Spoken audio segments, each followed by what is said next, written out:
All right.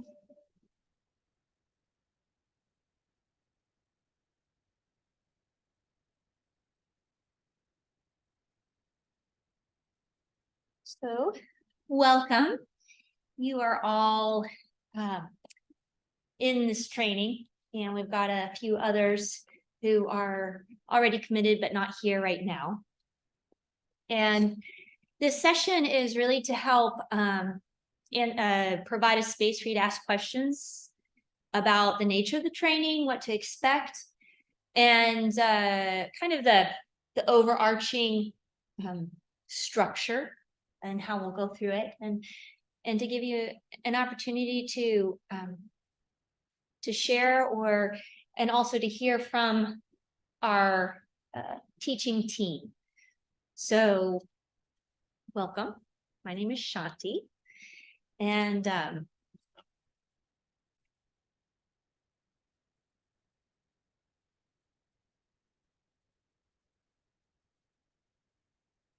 the nature of this training is highly transformative. Highly transformative. And it has transformed me. And all of us here, or we wouldn't be here. Absolutely. Essentially, in this training, we're coming into an understanding of yoga from the outside in. All of you are in the training or interested in the training because you've already had your own good experience with yoga to some degree or another, or you wouldn't be interested in diving deeper.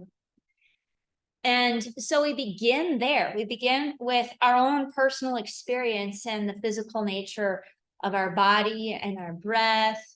And how can we move it? How can we become more attuned with what's the intelligence that's here, that's miraculous and amazing, that we have access to 24/7.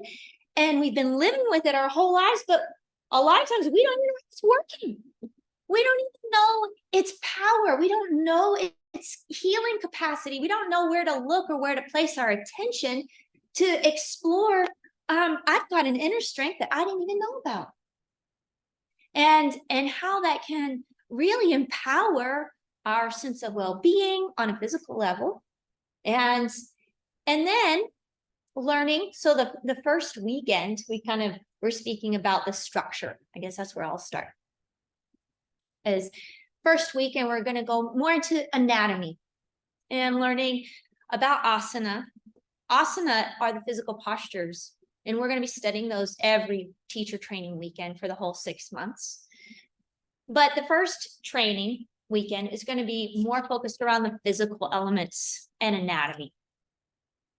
And what I love about the way we teach anatomy is it's functional anatomy. So you're not just going to you're not going to have to memorize all the names of your muscles and, the bones and the ligaments. And you're going to learn about anatomy in a functional way. Like why does it matter? Right? But even more than that is you learn about anatomy to fall in love with yourself.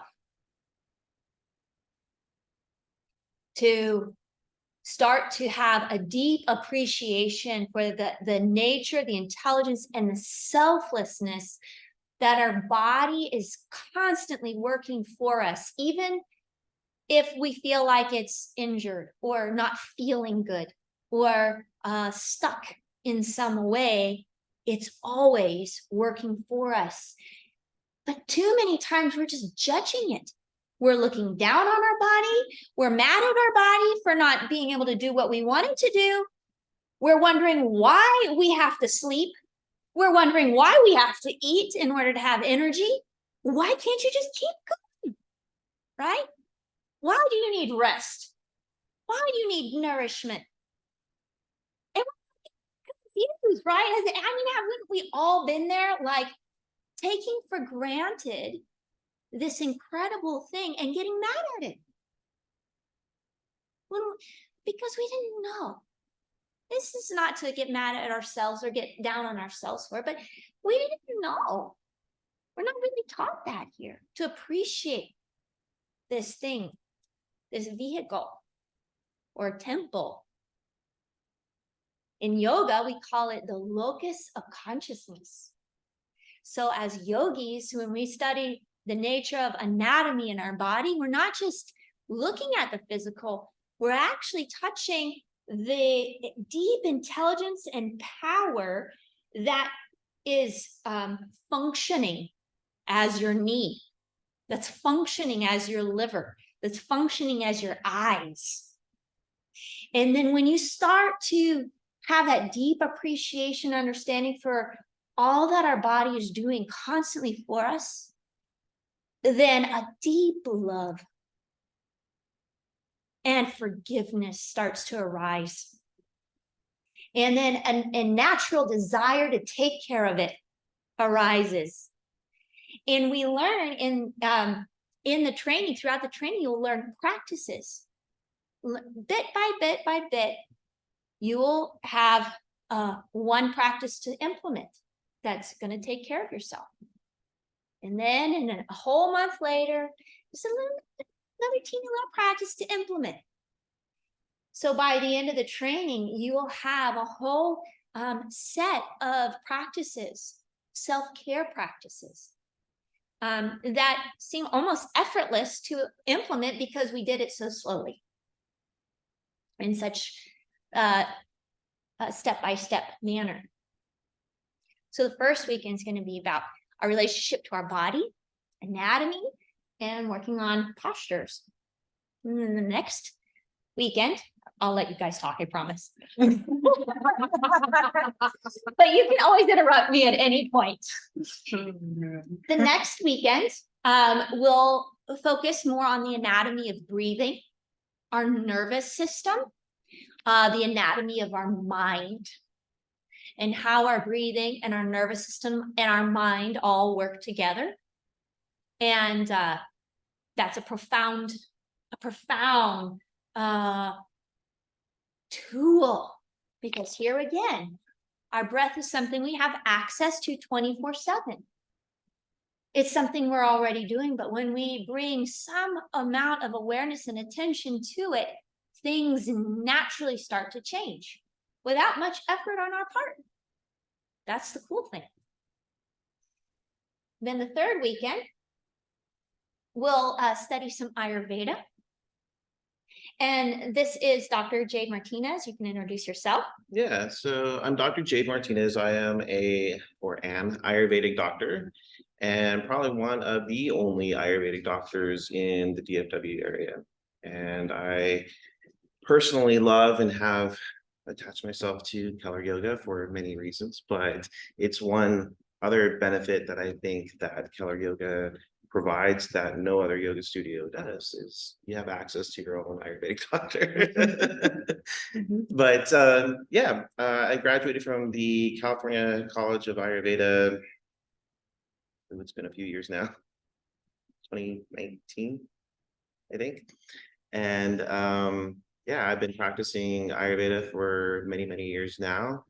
And I decided to go through the yoga teacher training from the 200-hour and decided to continue on and went through the 300-hour.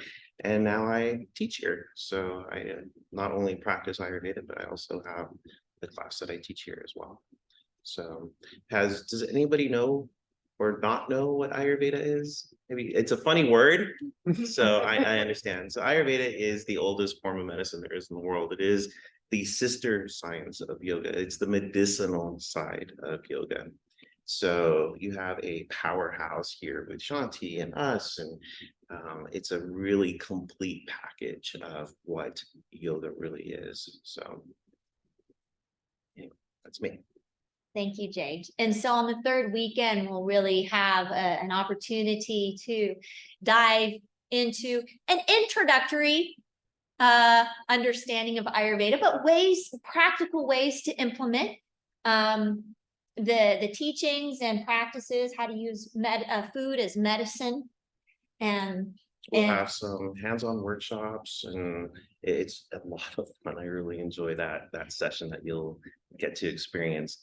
food is medicine. We'll have some samples and immediately tasting, just having a great time. And then as you learn, like Shanti said, an introductory course into what is Ayurveda and how that all kind of combines into yoga as well. My personal experience here with Dr. Jade is that I had gone through some health issues myself several years ago, a couple of years ago, and Jade really was instrumental in helping me heal from that disease and situation.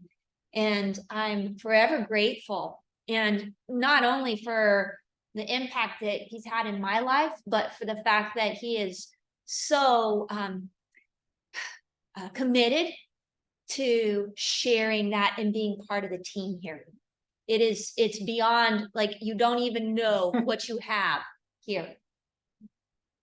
So you're in very good hands, and he's really fun and funny and informative, like wisdom just oozing out of his teachings. And so you guys are going to get a taste of that. So that's the third weekend. The fourth weekend Self-inquiry. is, oh yes, about the mind, self-inquiry, relaxation and meditation techniques. You'll learn how to practice them yourself and also how to teach them, how to guide others through it. You can't really teach meditation. That's a natural, spontaneous thing that happens.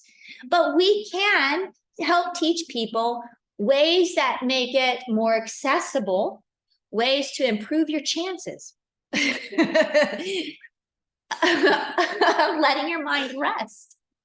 Letting your mind rest. And what comes out of that restful state. And that's not something anyone can teach you. It only comes from your own experience. But when you've had that experience, there is not an ounce of anything that doesn't make you want to share it. And that is the nature of teacher trainings, is what I found, is that people, when they have a taste of what it's like for their mind to rest, and then they start to feel what's underneath that, you got to share it. So a lot of times people come into this training who don't really care about teaching. They don't want to teach. They just want to deepen their practice. And I highly recommend that. But we focus on you being able to teach, because by the end of the training, you're going to want to. Because you have such profound experiences, you don't want to keep it to yourself. You want to share it. And so you'll learn how to we'll do meditation, systematic relaxation, and self-inquiry practices, working with our mind. The fifth weekend, we'll go through the pranic body, chakras, mantras, sound as the science of sound. And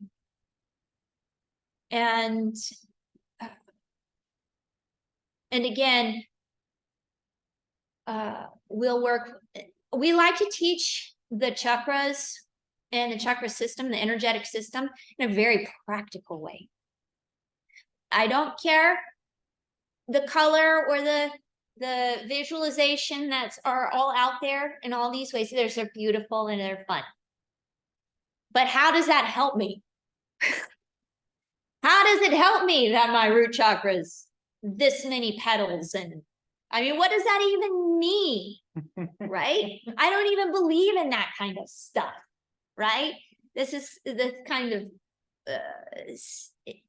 culture that we live in. And so we want to make it tangible, practical. How does it apply? How's it going to uplift my life? How's it going to serve myself? And then the people around me to understand about this, to have an experience with it. So that's the fifth weekend. And then the sixth weekend is about bringing it all together. Refining your teaching. So throughout this 6-month training, you will be given practices to do. Like for the next 2 weeks, we're all going to be doing this practice. You will be taking a journal because this is about being a scientist, being curious. What does this practice do? And you might find, yeah, this one isn't for me. Or or this one really took me deep, or this one would be good during the summer, but not right now, not during the winter, something like that. The more notes you take and journaling you do on the practices that we're going to give you throughout the course will give you insight into ways you can help yourself.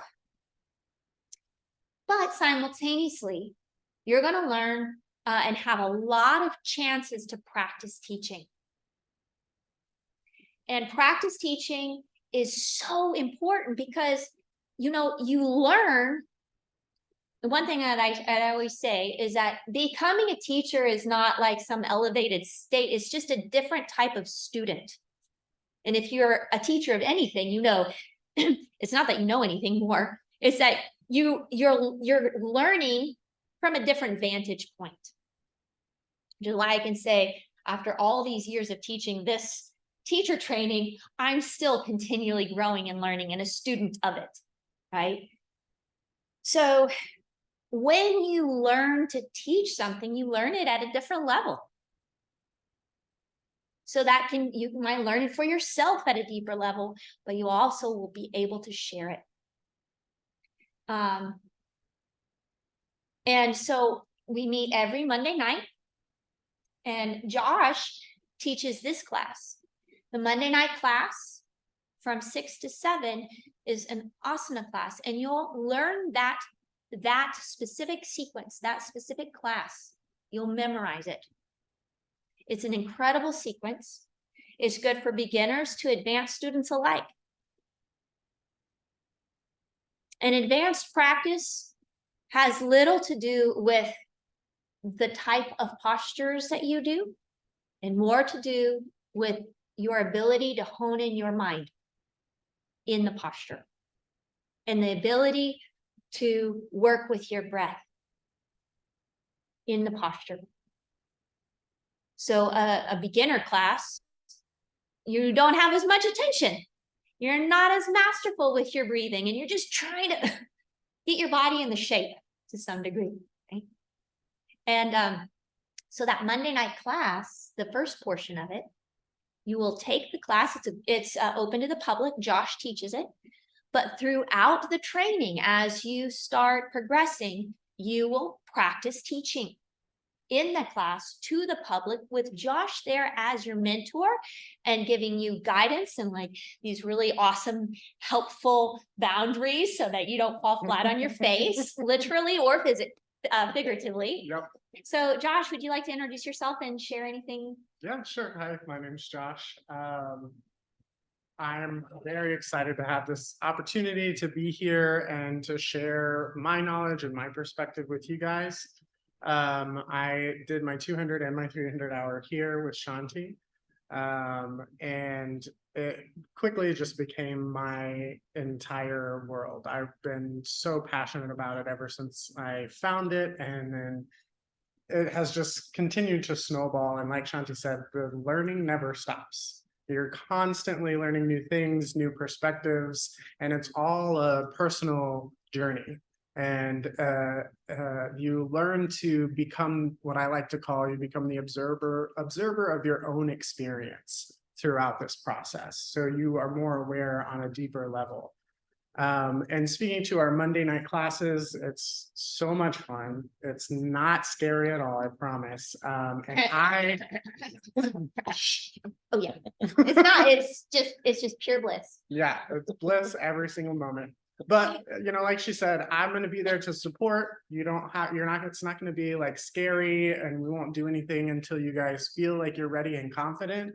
It is truly just an opportunity for you guys to get that practice in, to say the words, to feel it, and to see what it looks like for a public class to do the postures as you're cueing them. It's a really great opportunity that you don't always necessarily get at a lot of places either.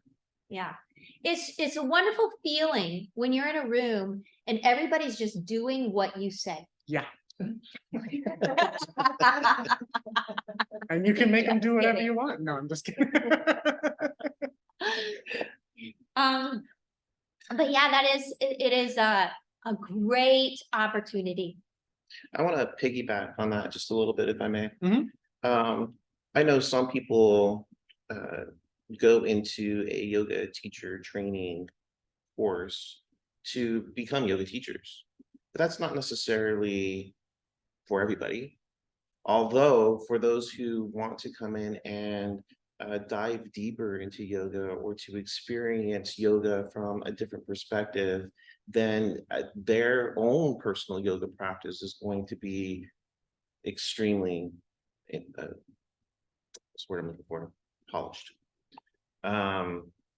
But things like Monday night class, when you get the opportunity to come up and actually teach or maybe teach a portion of that class, it gives you an opportunity to even go home or maybe even at work or someplace else, but now you have more confidence and you have that ability to get in front of people and just to share what you have gained and learned, and that in itself is extremely valuable. So it goes beyond just the classroom and just the yoga class itself. It goes far beyond that.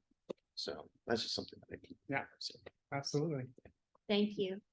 It is part of the training is really one of the things that we talk about in our training weekends is that we want to see the weekends as like a container of deep support and opportunity to do things that we might be scared to do in the outer world. We may have fear of public speaking. You will be getting up here and speaking, and you have this opportunity to practice. So instead of thinking of the weekends as like, oh, I'm gonna, I have to do this, and you see it as the same as all the outside world, it really isn't. It's like this golden magical space to pretend, okay, how I want to try something different. I want to do this differently. When or if I get triggered by something, if we're doing self-inquiry, if we're doing a posture and it brings up some emotion, and we have to face what's inside because we will. That's part of the process. Is that this is a space in which we get to try to do it differently, to meet it differently. Because in our regular life, we're set in our habits, our ways of doing it every time, the ways we see it.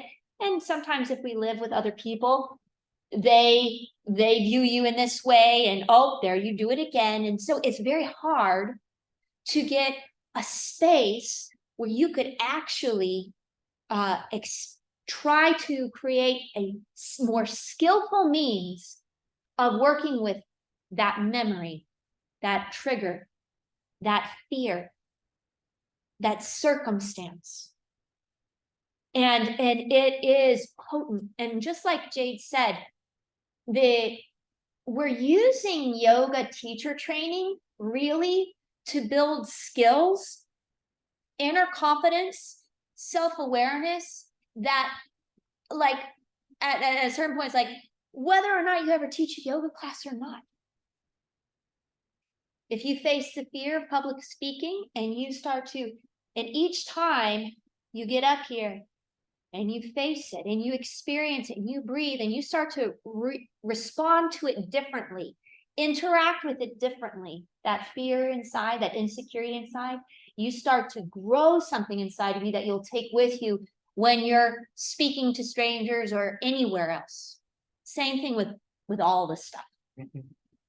And so it's really powerful. And what a better way to do that in such a safe space. I think every single yoga teacher training class, I can safely say and confidently say that every single student has walked away saying they felt like they were part of the family, because you are. You become part of, even students, you become part of this community here at Keller Yoga, and it becomes so comfortable and safe that you're able to have that space to express and explore and to kind of go through these things, and you walk away with tools, really good tools that you can apply in everyday life. So that's really the ultimate experience and goal out of that.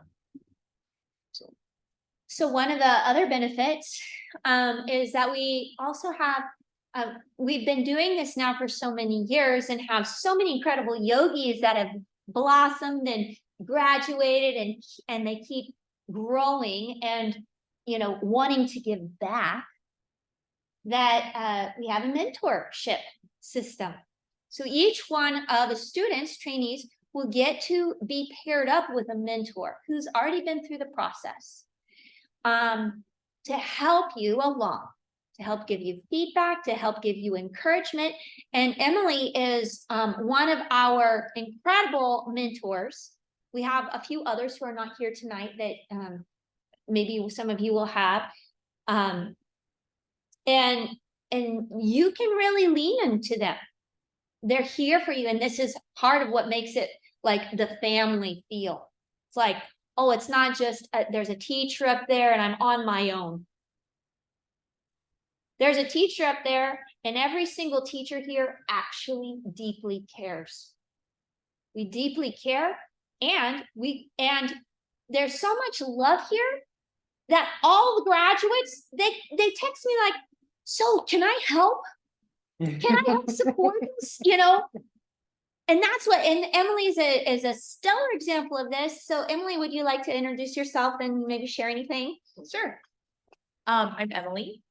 I have been coming to the studio for a really long time and did my teacher training in 2021. And now I teach here, and everything they've said is correct. The mentorship program is such a benefit that you receive because time is a factor, right? We meet one weekend, we meet every Monday night, but when you work with your mentor, I encourage you to speak up. What are your needs? Because that's another way for you to be heard. That space is always here on Saturdays, on Sundays, and on Friday nights, on those weekends. We want you to say, pause, I don't get it.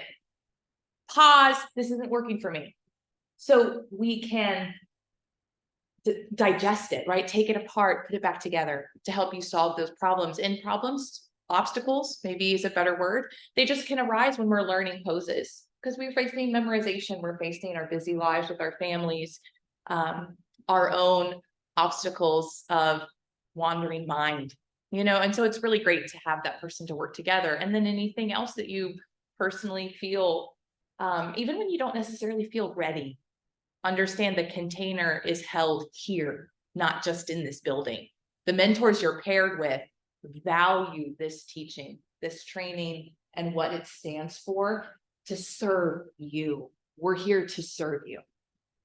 So bring your best foot forward. And sometimes that looks ugly because it's the truth, right? And in society, we say, well, it's not good to be angry. It's not good to be afraid. But this is real.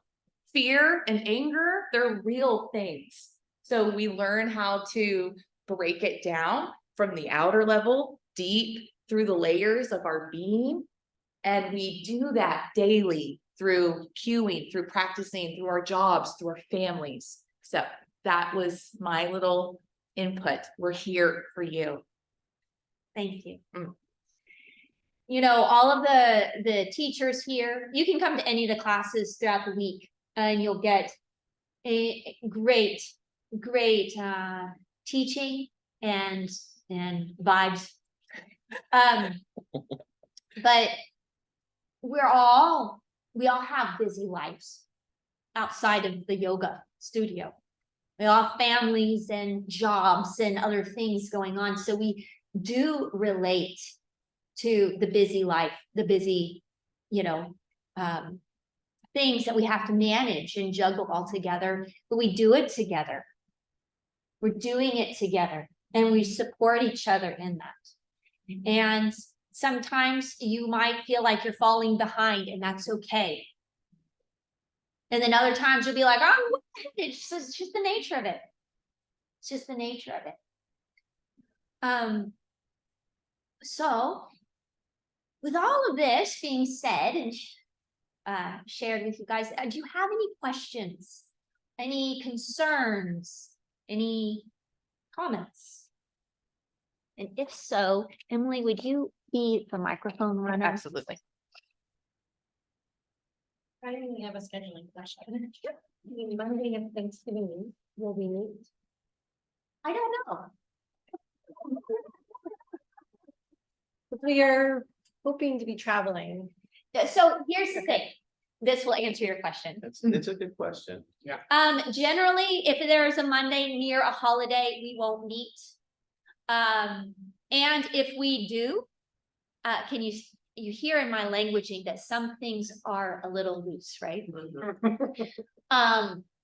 We record those Monday nights. So you won't, so it'll be all right. However you do it. But generally, it just kind of depends. If the majority of the group is like, no, we're here, we want to meet, let's do it. And one person is gone, then we just record it. If everybody's like, oh, we have a fan, can't be here, what are you talking about? And then we don't. Yeah. And if there's ever an instance that arises that you can't be there for a day or whatever, yeah, feel free to work with Shanti, feel free to work with your mentor and just express that and say, hey, I'm gonna need some help and Yeah. better understanding of what I just saw on the video or whatever it may be. But yeah, you'll have plenty of support to work through that. That being said, if you are gonna miss, please let me know. Please let me know ahead of time. And that will be helpful. The only one in this is that one Monday I told you about, that we've already got a cruise booked, so. Yeah. But other than that. It's no problem. I just flat out practical financial question. Yes. When we do the down payment, because it is our membership, our monthly membership included? Yes. Okay, so. I guess what I'm asking is, what about the 10, however, the 10 days or whatever in between teacher training starts As soon and. as you put down your deposit, your membership is included. Okay, so if I put down, I'm gonna do mine tonight by Yes. Zelle before I Then you can leave. start, then you can start. I'm just. Okay. that's- That was just, yeah, I was just thinking about that the other day and I didn't know how that was gonna work, so perfect. No, but I am recording this. I'll post it on there. Oh, okay. So just for anyone that didn't hear, when you take teacher training, you're, you have an unlimited membership with the studio for the length of the training, which Yeah. is a great window for you to come and try out all the classes and all the teachers and. And enjoy that's like a $750 value, Whoa. 6 months. Yeah, So. I can attest to that. Especially I can absolutely if attest you to that. come a lot, Yeah. yeah, then you really get your money's worth. That's great. The books that we use, I know I've listed this for you. But just so you can see, we use the Bhagavad Gita by Eknath Easwaran. The Untethered Soul by Michael Singer. Living the Sutras by Kelly and DiNardo and Amy Pierce Hayden. The Key Muscles of Hatha Yoga by Ray Long. And then you will receive this hefty manual. Do you see how thick it is? And the cool part about it is that after every training, every single one, I update it. So it keeps getting better and better and better. It is a great resource and something that I still go back to. Still go back to it. Yeah. So the teaching that you learn here is not a hodgepodge of yoga. It is anchored and straight from a tradition through the Himalayan Institute. If you're interested in figuring what that means, you can look up the Himalayan Institute.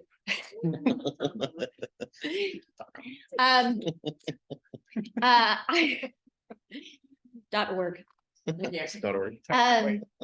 It's an incredible organization and lineage of teaching that I've been practicing yoga personally. I've been practicing meditation since I was 12 and asana since I was 19 and started teaching when I was 20.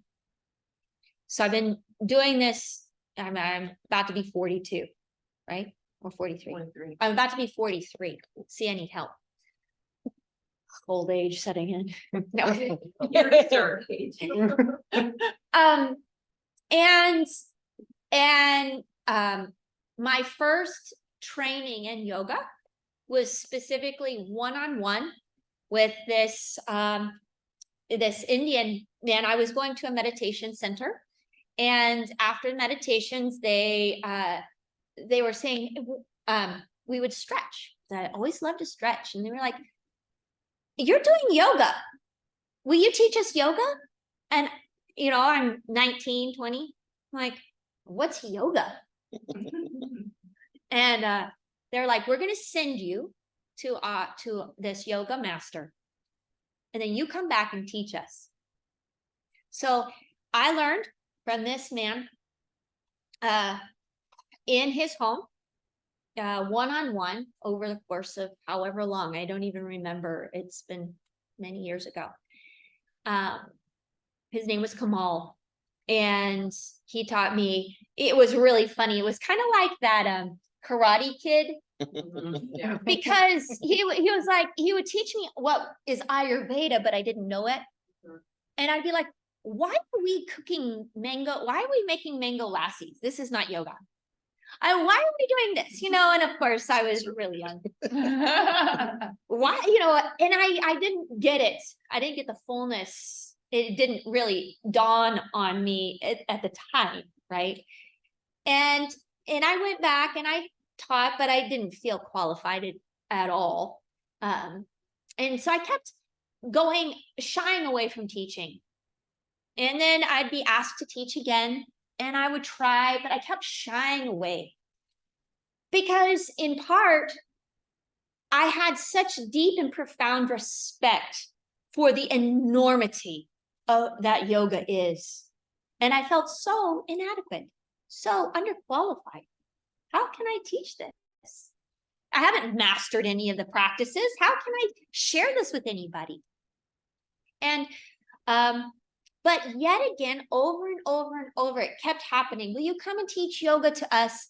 And then so I got my 200 hour at a place in Dallas, and which, to be certified, as if my original training wasn't adequate, which it was. I got certified, and with a school that's no longer in here. So, and then I started to teach again. But again, I felt like this uneasiness with teaching. I'm like, this is, I haven't mastered it. I don't know it. How can I teach this? And I really struggled with teaching. And then I went to India. It was my second time in India. With the Himalayan Institute. Someone invited me. Oh, just come to what was it called? My mind has gone blank. It's the largest Mahakumbh Mela, which is the largest gathering of spiritual, I don't want to say seekers, but just spiritual intention across many different religious and sects of spiritual practices. The largest gathering of humanity on the planet.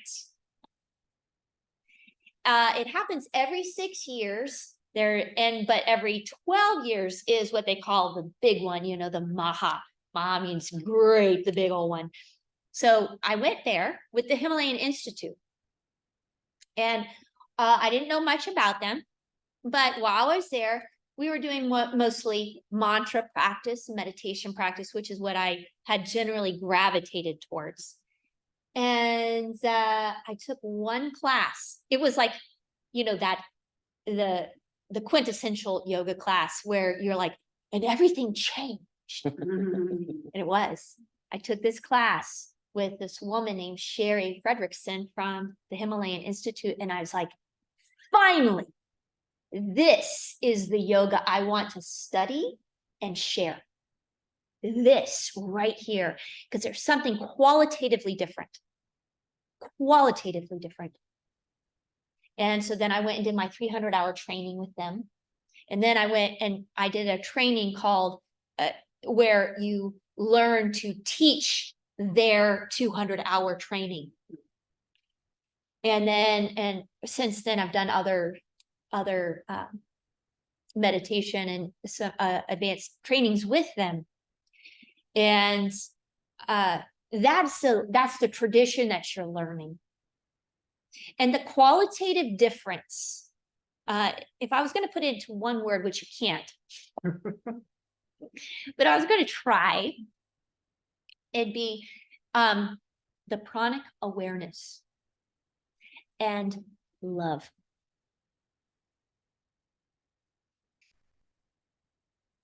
The way it is taught to bring attention to oneself with such deep compassion and love, where you start to feel and actually care about like how your lungs are functioning, but not just like, oh, I have lungs and they're breathing. Okay, great.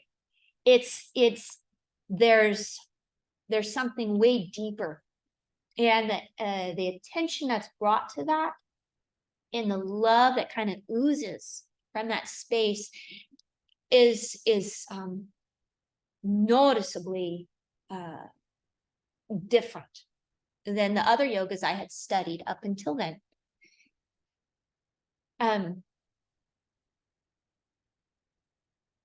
The other aspect that I deeply appreciate about this tradition is that it's very scientifically oriented.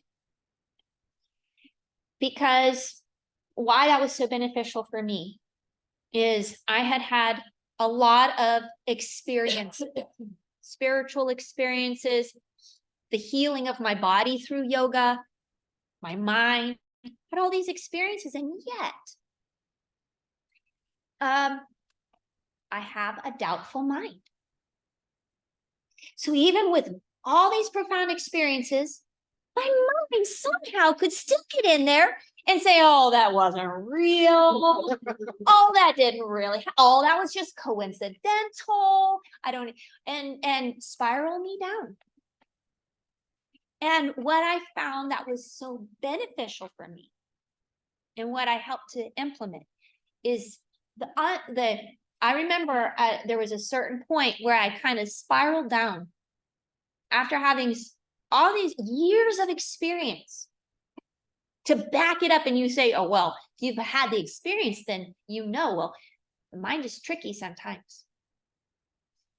So I started, what actually helped me get out of it was reading about the functional MRIs that they would do when you meditate, and the actual biologically like measurable difference in your physiology, in the way your brain functions, in the structure and how it does. And so and as I started to study that, and I studied that because what kind of spiraled me down was I was in a car wreck and injured my spinal cord and my neck, and was becoming paralyzed in my right arm and then slowly my legs, and I was in excruciating pain.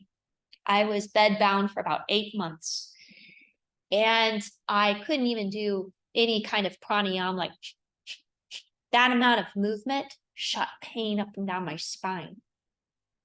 And I got depressed because I couldn't move, I couldn't breathe, and I was in excruciating pain.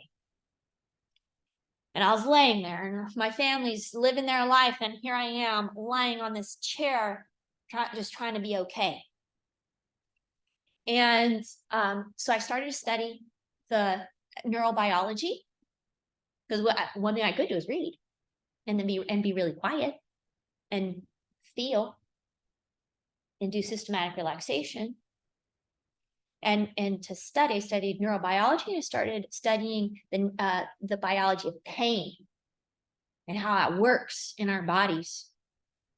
And the and the emotional state and parts of the brain that are connected to physical pain and why people become depressed when they're in a lot of pain and like the physiology of that. I mean, you think, oh, that makes sense, but understanding the physiology of that also helps to understand, it's like, okay, I'm not just a loser. I'm not just not very good at this. There's a physiological component here that I'm working with. So it brought about some self-compassion, first of all, but then some understanding. Meditation. It actually changes. Did you know that when you experience pain in a normal state of mind compared to when you're meditating, you experience that pain, that same pain in a different part of your brain? Why that's so significant is because if you experience it in one part of your brain, in the limbic system, it's going to produce more cortisol and stress hormones and inflammation. And then you get into a cycle, a loop. So if you're in pain and you start to meditate, you start to anchor your attention in the flow of your breath, the pain will still be there, but you start to experience it in a different part of your brain, which does not create more stress hormones, more inflammation, and you become the observer of it. Gives you some space. But I needed to understand that on a scientific level to help anchor my own doubtful mind, my own misunderstanding. And so I like to teach that. I love teaching the science, how this actually works, because inevitably our minds are going to question our own experience. Which is the power of the journal Yes. to start, and ego easily pops up and it's like, I have time for this. And maybe you already love it, which is great. But when we start by assigning these really easy introductory practices, you journal. Because there are changes. Life's the roller coaster, the mind's the roller coaster, and sometimes we get swept away. And that's what this training does. It gives you tools to anchor, and that journal is an anchor. Oh, remember, I felt this way. Oh, and this helps with this. Maybe this is a similar pattern. Oh, I can try this practice, whatever. Yeah. So, throwing the ball back into your court, any other questions or thoughts? Question on the journaling. Yeah. I have never found journaling helpful because I have a background as a copywriter and copy editor. So I get in the loop of what I'm writing, but I have found that creating spreadsheets and just putting a word in is helpful. Is that an option we can do with journaling, or are we needing to actually write? No, you can see the journal's for you. Okay. It's just a word, Okay. right? Right. We think of it like, dear diary, today I am this many days old, But you could, maybe you're an artist, maybe you're not a word person at all, and you journal, like you say, alternate nostril breathing, and you draw this picture. This is what it does for me. Yeah, I got a sketchbook as my new journal. Yeah. Great. So Total freedom. however it works for you, we just want you to help, we just want to let you know that if you use it as a tool, it will be a very good tool for you in whatever way that you can do it. Yeah. So just briefly, you'll have practices that we do. This training is not easy. Okay, just letting you know up front. It's not easy. Why is it? Oh, I don't know. Why isn't it not easy? I don't know. Tell me, Jade. ultimately, you are given this opportunity. It is, this is a very great opportunity to do some introspective work. So what isn't easy about that at its core is you're going to hold a mirror up and you're going to see some things that you may not want to see, me included. You know, when I went through this, it was very difficult to actually have to see these things and admit them, but ultimately give the opportunity to love it. You know, we walk away throughout the day and our minds reel, and sometimes we tell ourselves that we can't or not, or all of these negativity, and but we, out of this, you gain these tools to see that in a totally different way and understand from an Ayurvedic perspective, we're all individual people with our own gifts, with our own talents, with our own things to contribute to your family, to life, to work, to whatever. And that's the beauty of it.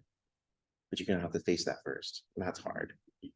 Oh, yes, there's the time commitment. And yes, there's the work that you're gonna have to put into it. And yes, there's reading that you're gonna have to do. And yes, you're gonna have to come to class and do postures. And yes, you may have to teach in front of it. Yeah, that's hard. So well worth it. So well worth it. It gives you the opportunity to really figure out who you are ultimately, and why that is so important, and why is that not only important to you but to everybody else. What value in that? What more than that? That in itself is priceless. So, And I'll say too, whatever you're here for, whatever reason you wanted to take this course for yourself, what you put into it is what you get back, probably times 10 or more, because the teachings that are here have that capability and that power to give you more than what you put into it. But if you're not putting that in, you're going to get less from it. So I just want to say it is hard. And it's really hard to look in that mirror to see those things in yourself or about yourself or whatever comes up for you, and be able to say, okay, great, this is me. And I'm okay with that. And this me is okay. And being able to face that and recognize that within yourself, you're going to get so much depth out of that. There's a layer to it too, where it's like having a child. You're taking a college class, so you have to have time, priorities. And it's just like he said, you know, we're here to support you guys, but you're the deciding factor. So you just decide how much time, you know, you invest in learning the postures or in doing the reading, and that involves sacrifice. And when Jade was sharing, coming up for me was learning to accept and let go was my biggest awakening in the teacher training.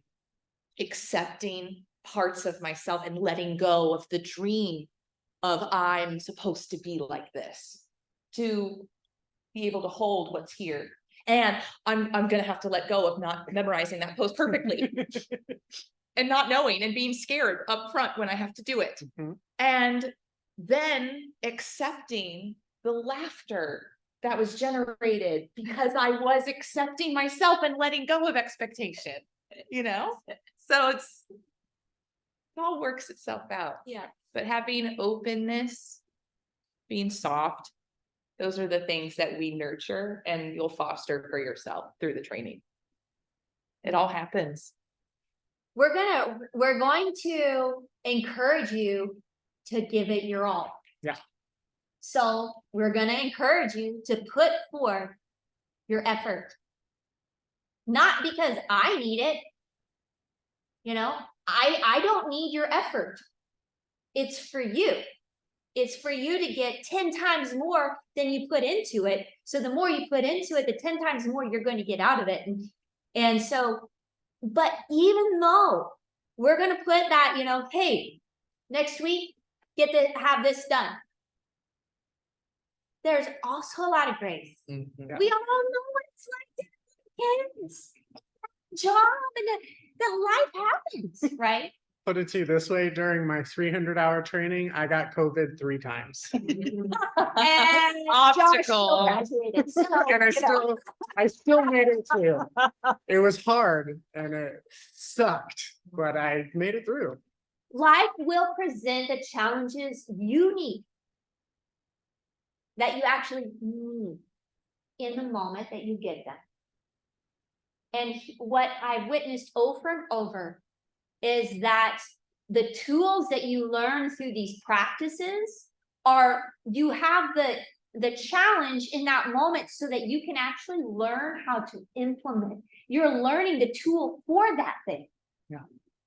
It's not the obstacle for learning it. It's the tool to implement the teaching so that you can learn it. And so that's also one of those perspective changes. Yeah, the occasion. It's beautiful. The requirements are to participate in all of the hours, and if you have to miss a day or a class or session or something, we'll create some sort of makeup. We'll have it on a recording, we'll have you do whatever to make it up. And you will also do the practices and journal. That's for you. And you will also be required to do 12 hours of internship teaching. Okay, which you can start prior to the end of the training. Once you kind of have things in your belt and you're like, I'm ready to start. I want to start teaching some people. You know, you get your friends, your family, or, you know, strangers apart.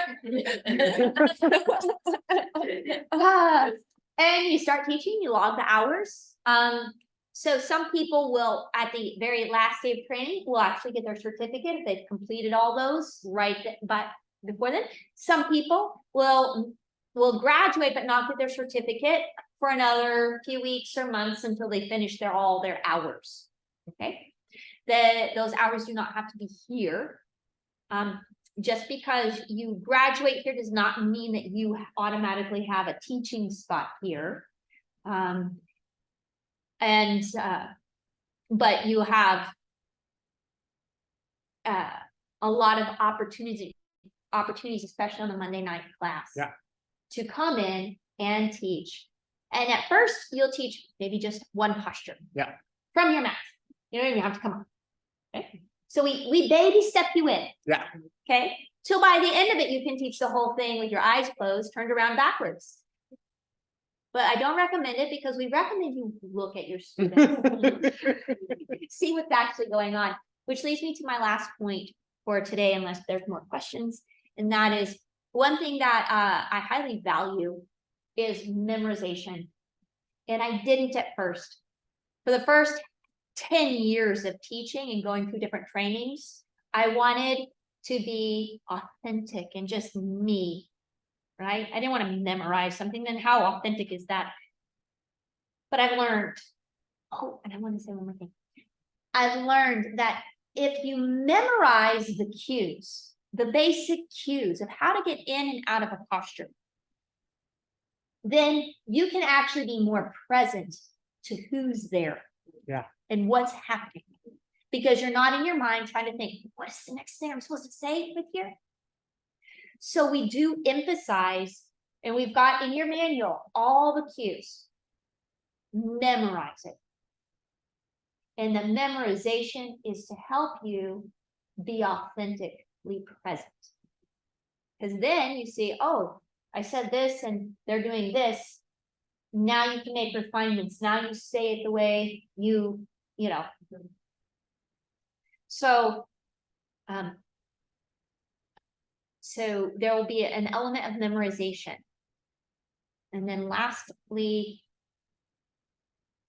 it had to do with that topic of memorizing. but it has left me twice tonight, so it wasn't meant to be said, apparently. I also just want to say that in this book, every single asana, every single posture is broken down in a very easy to understand. And Shanti has gone over this in many iterations, right? To get this down for every single cue is easy but effective. Mhm. And for a reason. Intentional. Intentional, thank you. That's the word I was looking for. It's very intentional, but it's summarized, right? You don't have to memorize 10 pages for one posture. It's nothing like that. It's one page, a few bullets, and you just memorize that. And once you get that, then and the more you work with it, the more you understand the posture, the more it just becomes very, that part is easy, right? It's already done for you. So it's not like you have to go and explore and try to figure it out, or you have to look at YouTube videos or anything like that. It's all right there for you. It's pretty good. It's a valuable resource. Now do you remember? I do, okay. Thank you. But I'm gonna see if I can do this. I also have created videos of each posture broken down with modifications. So you will have access to that, for each posture. So when you go home after that teacher training weekend or after that Monday night, you can really go over it and remember it and do it with the video and have it written here. You've got a lot of resources. This is what I want to leave you with. For so long of my life, I felt like I could not teach yoga because I had not mastered it, because it's too big. How do you ever master this? And I wasn't that yogi master. And it created this paralysis in sharing and in teaching. And one of the things that we learn or study in this course is the Bhagavad Gita, which is one of my very near and dear texts to me. And in it said, it's better to do your own dharma, your own purpose, imperfectly than to do someone else's perfectly. And it took me a while for it to sink in what that really meant. And I realized that it kept coming to me to teach, that people would ask. It's like, it's better for me to do this and do it poorly, even. I mean, do my best, but it might be rough. Because it's mine to do. It is better for my soul, for my being to do it and to face the imperfection of it than to skirt around it and do this thing that I know I'm already good at. But it's not for me to do. And when I started to realize that and let go of this perfectionist tendency that I'm not supposed to ever get my rights and lefts mixed up, where I'm supposed to always say it perfectly, I'm not supposed to stutter, I'm not supposed to forget my words, that it is my presence and my purpose to be here now. And that's what's important. And it doesn't matter what we're doing. It's better for us to be and do what we know as we're called to do in that moment, in any single moment, and to do it not perfectly. And everyone benefits from that. And what I also learned is that everybody is at a different stage. So, a kindergarten teacher teaches at the kindergarten level. And a professor teaches at a professor level.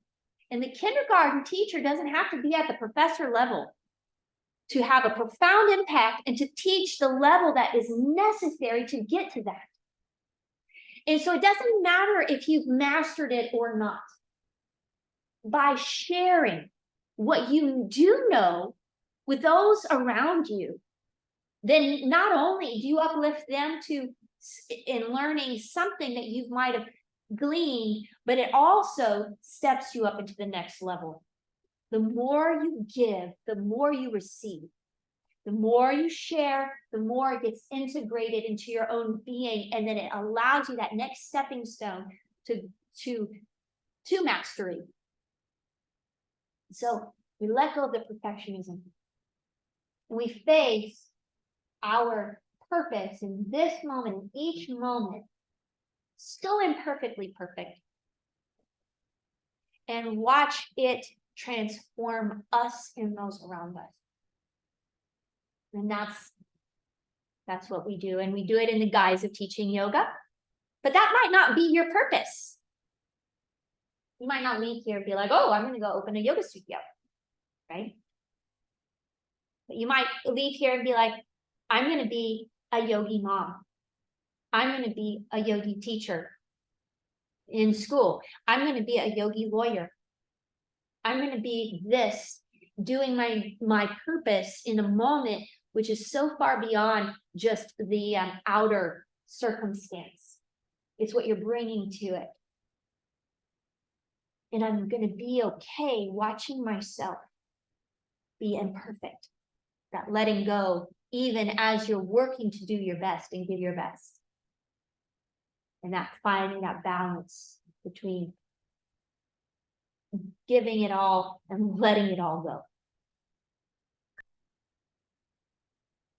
Thank you. Thank you. Thank you. I'm very excited for you guys who, all of you have already all committed to this particular training. And for any of those out there who are on the fence or curious, join. Take the plunge. You won't be disappointed. No. All right. Thank you so much. And, we're here.